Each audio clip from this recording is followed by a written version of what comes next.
2018년 신년 첫 주일입니다.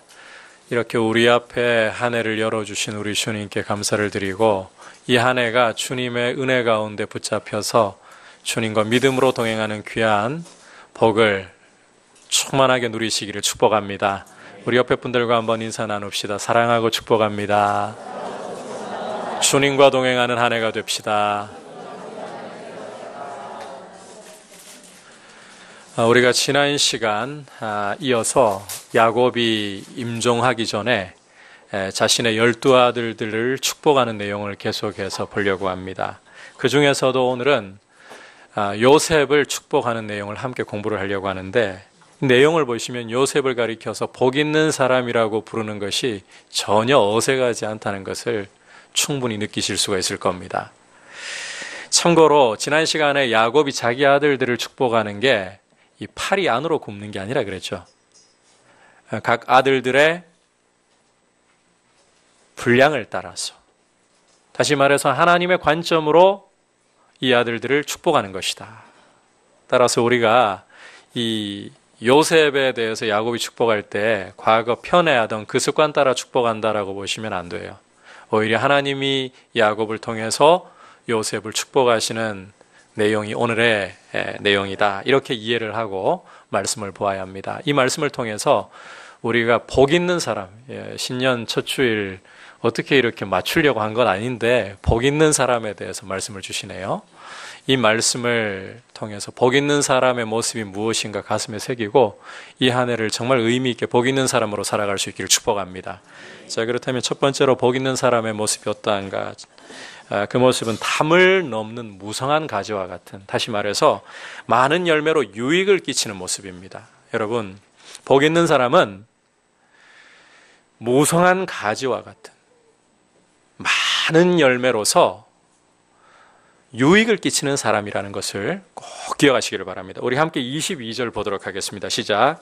요셉은 무성한 가지고 샘 곁에 무성한 가지라 그 가지가 담을 넘었도다. 자, 방금 읽은 말씀에서 야곱은 요셉을 가리켜서 무성한 가지, 샘 곁에 있는 무성한 가지라고 일컫고 있는데, 여기서 무성하다는 표현은 원문을 따라서 좀 더 정확하게 번역을 하자면 열매가 주렁주렁 달려있다, 이런 뜻이에요. 야곱은 자신의 아들, 11번째 아들 요셉을 샘 곁에 있어서 그 샘으로부터 물을 넉넉히 공급받아서 많은 열매를 맺는 가지에다가 그것도 담을 넘어서까지 그 가지를 늘어뜨린 모습에 비유를 하고 있습니다. 참고로 나무는 자기가 스스로 맺은 열매를 스스로 취하는 법이 없어요. 오히려 그 열매로 자기를 심은 주인과 다른 사람들에게 유익을 끼치는 것이 나무가 하는 역할이고 도리입니다. 요셉의 삶이 정확히 그러했다는 거예요. 요셉은 평생을 주인 되시는 하나님을 기쁘시게 하고 또 자신에게 주어져 있던 그 총리라는 자리를 가지고서 많은 사람들에게 유익을 끼치는 그와 같은 복된 삶을 살았습니다. 좀 더 구체적으로 말씀드리면 요셉은 하나님과 동행하는 삶을 살았고, 또 하나님의 백성인 이스라엘을, 좁게는 하나님의 백성인 이스라엘을 민족으로 번성케 하는 기틀을 놓았고, 넓게는 기근으로 신음하고 있는 천하를 살리는 아주 귀한 역할을 감당했다는 겁니다. 야곱은 이 모습이, 요셉의 이와 같은 모습이 바로 샘 곁에 심겨져서 이 가지에 열매가 주렁주렁 달린 모습과 같다. 그것도 담을 넘어서까지 그 열매의 유익을 끼치는 가지와 같다. 이렇게 비유를 하고 있는 겁니다. 자, 그런데 이 묘사가 우리의 시선을 아주 자연스럽게 시편 1편으로 이끌어가고 있는 것을 볼 수가 있어요. 우리 시편 1편 3절 말씀 함께 읽어보도록 할까요? 시작. 그는 시냇가에 심은 나무가 철을 따라 열매를 맺으며 그 잎사귀가 마르지 아니함 같으니. 네, 이 말씀은 시편 기자가 복 있는 사람에 대해서 노래를 하는 것인데, 자, 여기서 시인은 복 있는 사람을 물가에 심겨진 나무에 빗대고 있죠. 그러면서 그 특징 중에 주요한 하나를 철을 따라 열매를 맺는 것이다. 철을 따라 열매를 맺는 것이다. 정확히 그렇게 노래를 하고 있습니다. 주목할 것은 이 묘사가 누구와 일치한다? 요셉과 일치하고 있다는 거예요. 따라서 야곱이 요셉을 가리켜서 샘 곁에 있는 무성한 가지, 그것도 담을 넘어서 무성한 가지로 비유하는 것은 다른 말로 바꾸면 요셉이 복 있는 사람이다. 복이 있는 사람이다. 여러분, 앞서 요셉을 왜 복이 있는 사람이라고 일컫는 게 전혀 어색하지 않은가? 이제 이유가 분명해지고 있죠. 이처럼 복 있는 사람이라는 것은, 여러분 정의 잘 들으셔야 돼요. 복 있는 사람이라는 것은 요셉처럼 물가에 심겨진 나무가 그 가지를 뻗어서 많은 열매로 남을 유익하게 하는 것처럼 하나님과 동행하면서 유익을 끼치는 삶을 살아가는 사람을 가리키는 겁니다. 적잖은 사람들이 축복을 떠올릴 때에 소유라든지 지위라든지 이 명예와 같은 세상의 성공을 떠올리고, 그리고 이와 같은 성공들을 거머쥐어야 한다라고 생각하고 많은 힘을 쏟아붓곤 합니다. 하지만 우리가 요셉을 통해서 보듯이 참된 축복이라는 것은 얼마나 많이 소유하고 얼마나 많은 것을 성취했느냐, 이것으로 가늠하는 것이 아닙니다. 여러분, 소유와 성취로 복 있는 사람을 가늠하는 게 아니라는 말이에요. 세상의 모든 성공을 손에 거머쥔다 할지라도 그 사람이 하나님의 은혜를 모른다, 자신이 열매를 맺어서 다른 사람을 유익하게 할 줄 모른다, 그러면 그 사람은 축복을 모르고 있는 것입니다. 따라서 우리는 다음의 질문이야말로 축복을 가늠하는 중요한 기준이라는 사실을 꼭 기억을 해야 돼요. 한번 따라해 볼까요? 열매를 맺고 있는가? 주님을 기쁘시게 하고 남을 유익하게 하는가? 이 두 질문이 다른 질문이 아닙니다. 열매를 맺는가라는 질문은 주님을 기쁘시게 하고 남을 유익하게 하는가? 여러분, 이 질문을 그리스도인들은 자꾸 던져야 돼요. 자기 삶에 자꾸 던져야 돼요. 이 질문을 가지고서 혹시라도 또 실수하지 않도록 한 가지는 좀 짚고 가야 될 것 같습니다. 우리는 봉사와 섬김을 부지런히 힘쓰면 남을 유익하게 하는 것이라고 그렇게 쉽게 또 단정할 수가 있거든요. 그런데 봉사와 섬김에 힘쓴다고 꼭 남의 유익을 위하지 않을 수도 있다는 점은 기억을 하셔야 됩니다. 어떤 이들은 자기 만족으로 그것을 합니다. 남이 정말 유익을 얻는가? 하나님이 기뻐하실 것인가? 이것을 염두에 두지 않은 채 나의 만족으로 내가 기뻐하는 일이니까 봉사하고 열심히 섬기고. 물론 여러분, 참된 섬김과 봉사가 참된 복을 가져오는 그런 봉사와 섬김이 자기 만족과 기쁨이 없다는 이야기를 하자는 게 아닙니다. 그런데 제가 강조하는 건 이거예요. 봉사라는 이름을 가지고 있고 섬김이라는 이름을 가지고 있지만 그것이 그저 자기 만족에만 머물러 버린다면 그것은 참된 축복의 모습이라고 할 수 없다는 거죠. 여러분, 거듭 강조하지만 복 있는 사람의 여부, 정말 축복을 소유한 사람인가, 그 여부는 소유와 성취가 아니라 얼마나 주님을 기쁘시게 하며 다른 사람들에게 유익을 끼치는가, 바로 이것으로 결정된다는 사실을 기억하시기를 바랍니다. 요셉처럼 많은 열매를 맺어서 우리를 죄 가운데에서 하나님 백성으로 빛의 나라로 불러주신 아버지께 기쁨을 드리고 또 우리 이웃에게 많은 유익을 끼칠 수 있는 사람으로 서갈 수 있기를 축복합니다. 2018년 한 해가 그러한 마음을 가지고 결단하고 한 걸음 한 걸음 내딛고자 힘을 쓰시길 축복합니다. 자, 계속해서 복 있는 사람이란 어떤 특징을 가지고 있는가 한번 따라해 볼까요? 전능하신 하나님을 의지함으로 고난을 딛고 승리하는 사람입니다. 여러분, 복 있는 사람은 자신에게 어떤 환경이 와도 그 환경을 딛고서 승리할 수 있는 힘을 가지고 있는 사람입니다. 여러분, 요셉이 무성한 가지, 이 담을 넘어갈 정도로 무성한 가지로 복 있는 사람으로 복을 누리게 된 것이 이 사람의 삶에 그냥 모든 것이 무사안이라고 평탄했기 때문인가? 환경이 좋아서인가? 전혀 그렇지 않습니다. 우리 23절을 함께 읽겠습니다. 시작. 활 쏘는 자가 그를 학대하며 적개심을 가지고 그를 쏘았으나. 자, 요셉의 형편이 어땠다고 야곱이 말합니까? 활 쏘는 자가 그를 적개심이 불타는 마음으로 노려서 쏘았다. 물론 요셉의 삶을 우리가 들여다보면 실제로 활 쏘는 자가 요셉을 겨냥해서 활을 쏜 일은 한 번도 없습니다. 이것은 요셉이 처했던 상황이 아주 위급했다. 전문적인 궁수가 요셉을 겨냥해서 활을 쏠 정도로 그렇게 위급했다. 이걸 비유적으로 말하는 표현입니다. 우리가 잠시 창세기 37장으로부터 돌아가가지고 요셉이 겪었던 일들 한번 되짚어 볼까요? 잘 알고 계시겠지만 한번 되짚어 보는 것도 중요할 것 같아요. 17세 소년 당시의 요셉은 다른 사람들도 아닌 자기 형들로부터 아주 극심하게, 그것도 정말 죽이고 싶어 할 정도로 극심하게 시기와 미움을 받았습니다.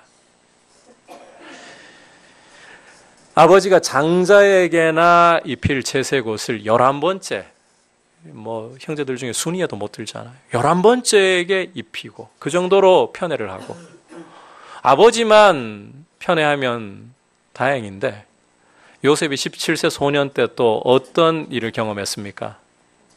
2차례? 왜 모르는 척 하세요? 꿈을 꾸었죠. 꿈이 뭐라고 했습니까?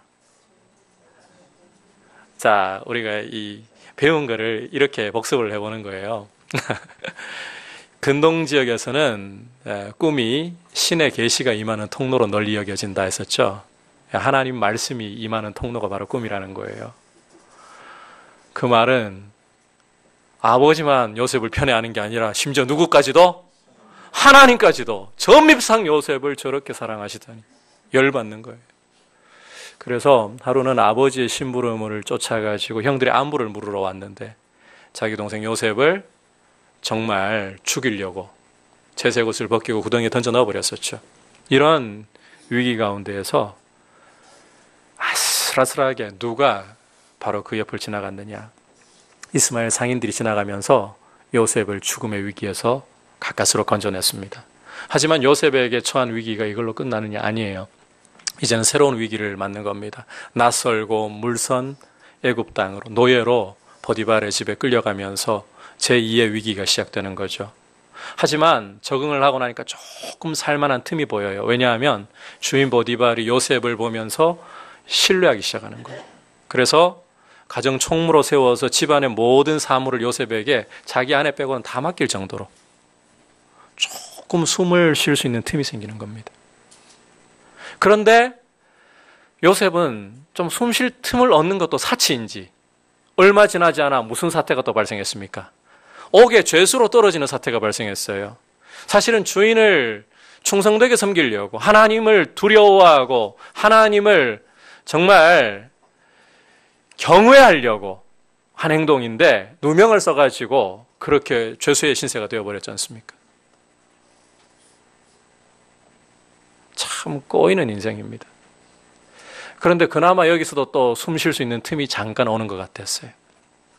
왜냐하면 간수장이 요셉을 신임해가지고 감옥의 재반 사물을 또 다 맡기거든요. 그래서 심지어 누구까지 섬기게 되었는가 하면 바로의 전직 술 맡은 관원장과 떡 굽는 관원장을 섬길 수 있는, 자, 여기에서 절호의 기회가 온 거예요. 감옥을 이제 탈출할 수 있겠구나. 왜냐하면 요셉이 이 두 사람이 꿈꿈을 해몽해 주는데, 자, 술 맡은 관원장이 어떻게 된다? 복직을 해가지고 다시금 바로의 시중을 들게 된다는 거예요. 그래서 이 사람한테 당신이 복직을 하거들랑 나를 기억하시고 나 감옥에 갇힐 나쁜 짓 하나도 안 했으니까 나를 좀 꺼내주시오. 근데 기대가 크면 실망도 더 큰 법이죠. 어떤 일이 벌어졌습니까? 안 되는 사람은 뒤로 넘어져도 코가 깨진다고요. 이 속담 모르세요? 뒤로 넘어져도 코가 깨진다. 요셉이 그 꼴이 돼버렸어요. 기대했는데 이 술 맡은 관원장이 복직하고는 평생의 은인이잖아요. 요셉을 만 2년 동안 까맣게 잊어버렸습니다. 이게 요셉의 삶이었어요. 자그마치 13년이라는 세월을 고통과 눈물로 보내야 하는, 뒤통수를 맞으면서 보내야 하는 세월, 이게 요셉이 겪었던 세월이고 삶의 모습이었습니다. 좀 이런 표현이 그렇긴 한데 재수가 옴붙었다라는 속담이 딱 어울릴 사람 1위 후보자 요셉. 세상에 재수 없는 사람 선발대회 한다면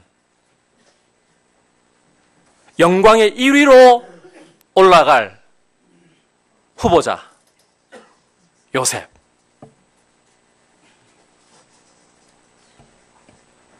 이런 모습을 야곱이 활 쏘는 자가 적개심을 가지고 요셉을 공격하는 그런 표현으로 말을 하고 있는 겁니다. 다시 말해서 요셉은 무사안이란 상황 속에 있었기 때문이 아니라, 그의 삶이 평탄했기 때문이 아니라, 오히려 모든 고난 속에서, 심지어 활 쏘는 전문 궁수가 그를 겨냥해서 쏘는 이런 어려움 속에서 이 어려움을 딛고서, 이 고난을 딛고서 승리하는 사람이 되었다는 것입니다. 이게 복 있는 사람 모습 아니고 무엇이겠습니까? 따라서 24절 전반부를 보시면 야곱은 요셉의 모습을 이렇게 이야기하는 거예요. 같이 읽어보겠습니다. 시작. 요셉의 활은 도리어 굳세며 그의 팔은 힘이 있으니. 여러분, 거기까지만요. 네, 거기까지만. 자, 전문 궁수가 활을 쏴도 오히려 그보다 강한 활, 자신을 공격하는 그 활의 힘을 제압해버릴 수 있는 힘이 있는 게 더 복이 있는 거 아니겠습니까? 제가 여러분께 질문 한번 드려보고 싶어요. 우리가 바라고 기대하는 환경이 우리 앞에 열리는 게 참 복일까요?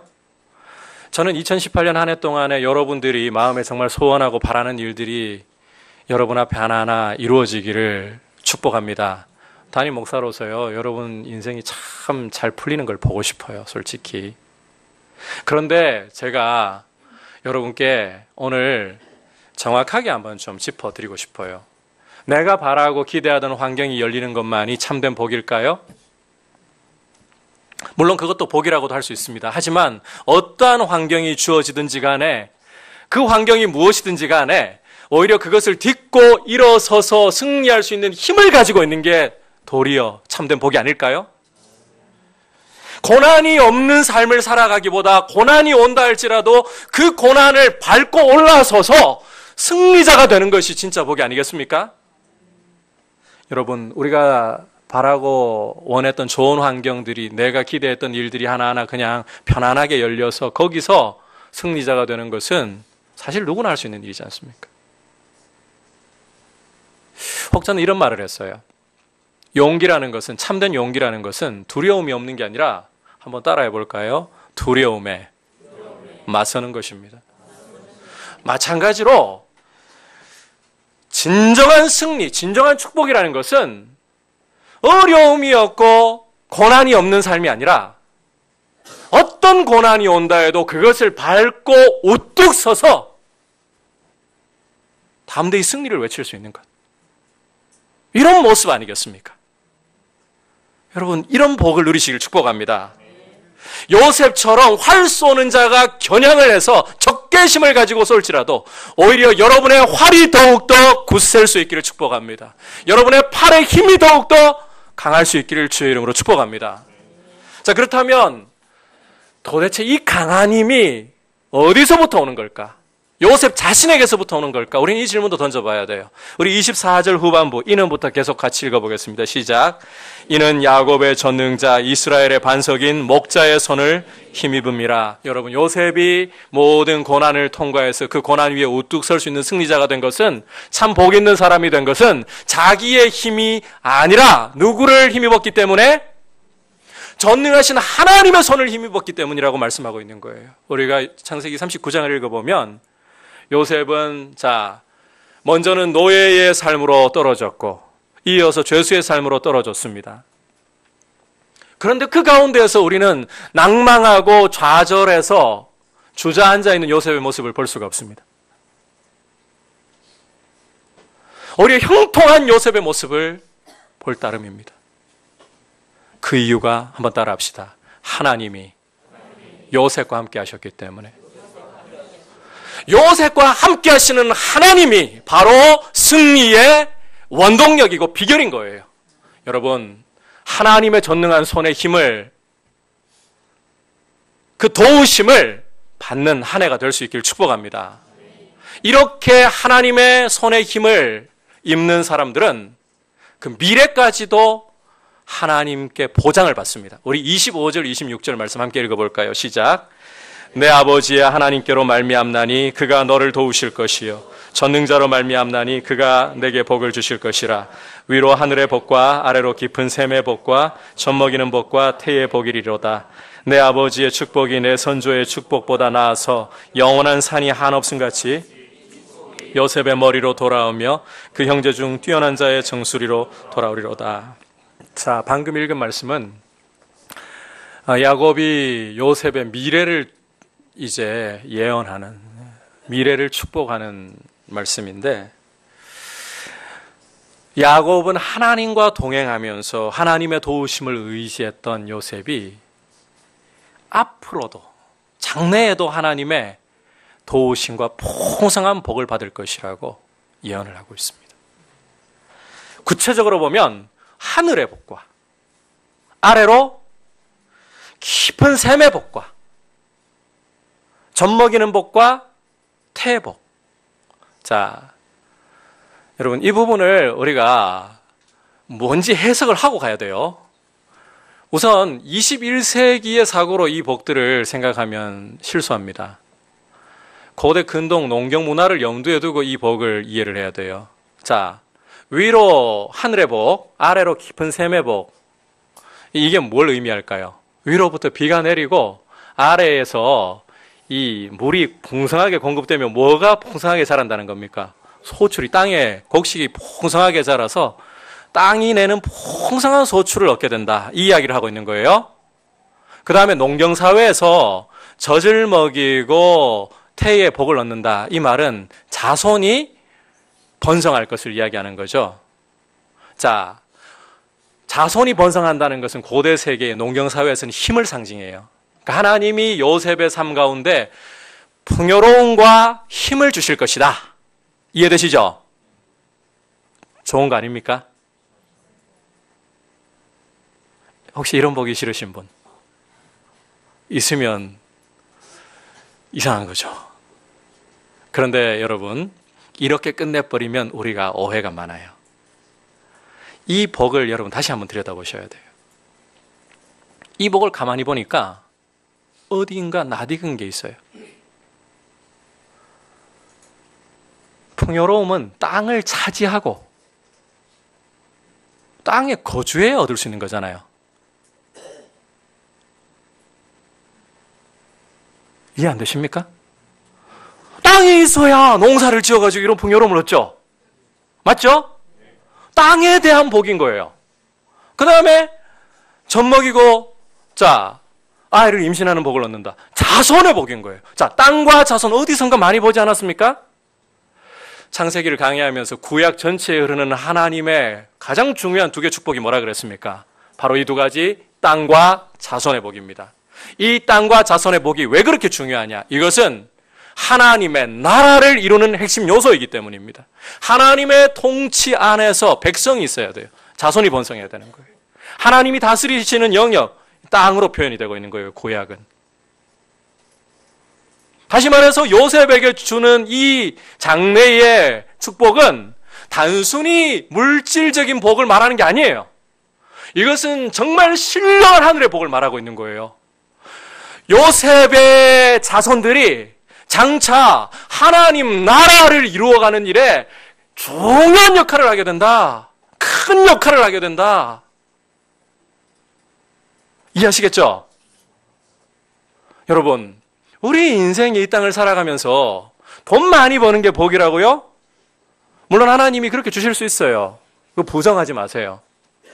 여러분에게 명예와 지위도 주실 수 있어요. 힘도 주실 수 있어요. 그것 자체를 부정하지 마세요. 그런데 그 모든 복을 희생해서라도 우리가 붙잡아야 할 가장 귀한 축복이 무엇이냐? 하나님의 나라의 일꾼으로서 쓰임받는 것인 줄 믿습니다.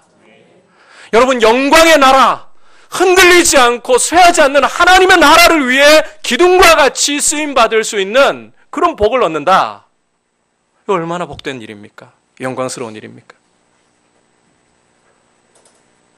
주님이 인정하시고 정말 잘했다. 얼마나 복이 있는 일입니까?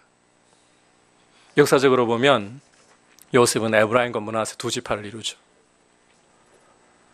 민수기를 읽어보시면 에브라임은 12지파들 가운데서도 숫자가 가장 많고 힘이 있는, 능력이 있는 지파가 됩니다. 민수기를 읽어보시면.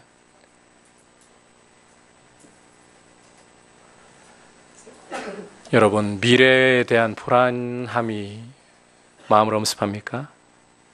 미래가 열리기를 원하십니까? 그렇다면 복 있는 사람이 되십시오. 그러면 하나님이 미래도 보장하시는 줄 믿습니다. 여러분의 삶을 하나님의 나라를 위하여, 영원한 기업을 위하여 귀하게 쓰시는 그런 복을 주실 줄 믿습니다. 자, 그렇다면 이제 마지막으로 이 질문을 던져봐야 돼요. 이런 사람이 되려면 하나님과 동행하는, 하나님의 손을 힘입는 삶을 살아야 되잖아요. 우리는 신앙생활을 좀 구체적으로 해야 되거든요. 여러분, 하나님과 동행한다는 것이 구체적으로 어떤 모습을 가리키는 걸까? 자, 여러분, 요셉의 삶은 우리 현대인들에게 정말 큰 도전입니다. 우리는 사실 참 여러 가지 변명과 이유가 많아요. 현대사회가 고도로 복잡해지고 사실 너무 바쁘게 돌아가다 보니까 시간 없고 틈이 없고 여유가 없고 이게 우리의 비명소리이고, 그래서 오죽하면 그 욜로족이 등장하잖아요. 모르시는 분을 위해서 욜로, You only live once라고, 인생 한 번밖에 안 사는 것을 그러므로 마음껏 내가 원하는 대로 즐겨보자. 이 욜로예요. 이런 욜로족이 등장하잖아요. 그죠? 어차피 한 번 사는 인생. 근데 여러분, 요셉은 13년의 세월을, 13년이 짧은 세월인가요? 긴 세월이에요. 10년, 제가 여러분께 하나 분명히 말씀드릴 수 있는 것은, 우리 청소년부 친구들한테 하나 분명히 말해줄 수 있는 것은, 여러분이 하나를 딴 우물 파지 말고 한 우물을 계속 정말 시간과 노력을, 열정을 투자해가지고 파면 10년 후에 여러분은 그 분야의 대가가 될 수 있어요. 왜 이렇게 호응이 없어? 진짜야. 여러분, 3년은 어떤 일을 할 때 기초를 놓는 시간이라고 보셔야 돼요. 경영학의 대부로 불려지는 피터 드러커라는 사람은 80세가 될 때까지 계속해서, 이 사람은 경영학이 주 전공이에요. 3년마다 자기 전공을 두고서 계속 다른 공부를 하는 거예요. 다른 분야에. 그러면 적어도 전문가는 아니라도 어느 정도 논할 수 있는 수준은 된다. 3년마다 계속 이 분야를 바꿔가면서 공부를 해요. 80세가 되도록 계속 그렇게 공부를 했고 저술 활동을 멈추질 않았어요. 그러니까 이 사람이 20년 앞을 내다보는, 세계 흘러가는 움직임을 20년 앞을 내다보는 사람이 되었어요. 그런데 한 분야에 10년을 투자한다. 엄청난 시간을 투자하는 거죠. 그 13년이라는, 제가 13년 이야기하려고 하는 거예요. 13년이라는 세월이 이거 엄청난 시간입니다. 그런데 이 사람이 무엇을 하면서 살았습니까? 어떤 신분에서 살았습니까? 노예로, 죄수로 살았습니다. 시간 많습니까? 아니요. 자기에게 주어진 시간 하나도 없습니다. 시키면 시키는 대로 해야 되고 갇혀있기 때문에 자유라는 것이 없습니다. 내 시간 말할 수가 없는 신세입니다. 그런데 이 사람은 13년의 세월 동안을 준비되어 가지고 총리의 역할을 당당하게 감당할 수 있었습니다. 그렇다면 이 사람이 하나님과 동행했기 때문에 이런 모습으로 나올 수 있었다는 건데, 이 시간 없는 사람이, 자기의 것이라고는 없는 사람이 어떻게 하나님과 동행하는 삶을 살았을 것인가? 우리는 여기에서 비결을 배워야 돼요. 그래야 우리가 현대 그리스도인으로서 제대로 하나님과 동행하는 삶을 살 수 있는 거예요. 여러분, 비결은 바로 말씀과 동행하는 데 있어요. 요셉은 17세 소년 당시에 꿈을 2번 꾸었다 그랬죠. 이 꿈이 뭐라 그랬습니까? 그냥 자다가 꾸는 개꿈인가요? 아니에요. 여러분, 고대 근동 지역의 사고로는 꿈이라는 것은 신의 계시가 임하는 통로이다. 실제 하나님이 그렇게 사용을 하셨어요. 요셉에게 꿈을 주셨다는 말은 하나님의 말씀을 주셨다는 거예요. 중요한 것은 이 말씀이 요셉과 함께하고 있는 거예요. 이걸 뒤집어 말하면 요셉은 하나님이 주신 이 말씀을 잊어버리지 않고 붙들고 계속하고 있는 거예요. 저는 여러분들께 하나 도전드리고 싶습니다. 많은 말씀이 아니더라도 하나님의 말씀, 나한테 주시는 약속의 말씀 하나를 붙잡기 위해서 귀를 기울이십시오. 그리고 그 말씀을 올 1년 동안을 주야로 묵상하도록 하십시오. 여러분이 하나님의 말씀을 듣고 그 말씀을 붙들고 묵상하면서 걸어갈 때에 여러분, 그것이 하나님과 동행하는 가장 중요한 걸음이에요. 눈에 안 보이는 하나님 어떻게 동행하실래요? 그냥 이렇게 이야기하실래요? 하나님, 저 허공을 바라보면서 하나님, 제 손 잡아주세요. 물론 계셔요. 어디에나 계셔요. 우리의 소리를 듣고 계셔요. 그런데 이게 진짜 마음과 정성을 다해서 가기가 어려워요. 그래서 하나님은 우리 눈에 보이는 말씀을 통해서 하나님을 붙잡도록 주셨어요. 여러분, 성경이 다 하나님의 말씀이지만 그 가운데서 소위 레마라고 부르는 하나님의 음성을 여러분 들어야 돼요. 여러분에게 주시는 약속을 붙들고 그 말씀을 계속해서 생각하고 어떻게 하면 이 말씀대로 순종할까? 그래서 시편 1편으로 가보면 복 있는 사람을 어떻게 부르느냐? 시냇가에 심은 나무에 빗대기 전에 어떻게 정의를 내리느냐? 한번 따라할까요? 오직 여호와의 율법을 즐거워하여 그 율법을 주야로 묵상하는도다. 여러분, 하나님의 말씀을 여러분이 정말 사랑하고 그 말씀을 붙들고 주야로 묵상한다면 여러분의 삶에 하나님이 함께 하시는 그 기쁨을 충분하게 누릴 줄 믿습니다. 여호수아 1장 8절도 동일하게 말씀합니다. 이 율법책을 내 입에서 떠나지 말게 하고 그것을 주야로 묵상하여 그 가운데 기록한 대로 다 지켜 행하라. 그리하면 내 길이 형통하게 될 것이라. 내가 평탄하게 될 것이라. 여러분, 보이지 않는 하나님과 동행하기 위해서 여러분 다른 헛된 것을 추구하려고 하지 말고 허공을 바라보면서 하나님, 나 아시죠? 단순히 이럴 게 아니라 구체적으로 신앙생활을 하면서 들어가야 돼요. 약속의 말씀을 붙들고 그 약속의 말씀을 정말 내 삶에 그냥 스쳐 지나가는 지식으로 두면 안 돼요. 이 말씀이 내 심장을 사로잡고 내 삶을 사로잡도록 그렇게 성령님의 도움을 구하면서 그렇게 좀 구체적으로 신앙생활을 해야 돼요. 오늘 참 순서도 하나님께서 복 있는 사람에 대한 말씀으로 새해의 첫문을 열게 하셨습니다. 여러분, 우리는 복 있는 사람에 대한 정의를 제대로 가져야 됩니다. 요셉 같은 사람이 복 있는 사람이구나. 복 있는 사람 어떠한 모습이라 했습니까? 이제 결론을 내려볼까요? 첫 번째 어떤 사람이라고 했습니까? 앞에 좀 띄워주시겠어요? 담을 넘는 모성한 가지와 같은 열매로 유익을 끼치는 사람입니다. 여러분, 성령의 열매가 주렁주렁 맺히길 축복합니다. 주님을 기쁘시게 하고 정말 우리가 사람들에게 유익을 끼치는 성도가 되고 한국교회가 되기를 사모해야 돼요. 성구 영신 예배 때 말씀드린 것처럼 순금 등잔대로서 죄악의 어둠 가운데 있는 세상을 향해 진리의 빛을 비추고 사랑의 빛을 비출 수 있는, 그게 교회의 사명입니다. 그게 교회예요.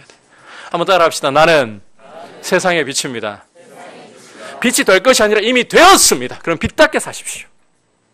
많은 열매를 맺음으로. 두 번째, 복 있는 사람은 전능하신 하나님의 힘을, 도우심을 받아서 그 힘으로 어떤 환경이든지 딛고 승리하는 사람입니다. 여러분, 환경 탓이 아니라 오히려 어떤 환경이 주어져도 그것을 딛고 일어서는 사람들 되시길 축복합니다. 그렇게 하기 위해서 하나님과 동행하는 게 뭐라고요? 말씀과 동행하는 거예요. 눈에 보이는 하나님의 약속을 굳게 붙들고 그 약속을 주야로 묵상하기를 힘쓰면서 계속 질문하십시오. 주님, 이 말씀 어떻게 순종할까요? 이 말씀이 저한테 주시는 의미가 뭔가요? 묵상이라는 것은 방법이 특별한 게 아니에요. 계속 질문하는 거예요, 주님께. 계속 질문을 드리십시오. 고민하십시오. 어떻게 이대로 살아갈지 주님께 도우심을 구하십시오. 이게 묵상의 과정인 거죠. 그래서 주님과 동행하는 귀한 증거를 가지고 여러분 정말 복 있는 사람으로 서는 한 해가 되시길 축복합니다. 같이 기도하겠습니다.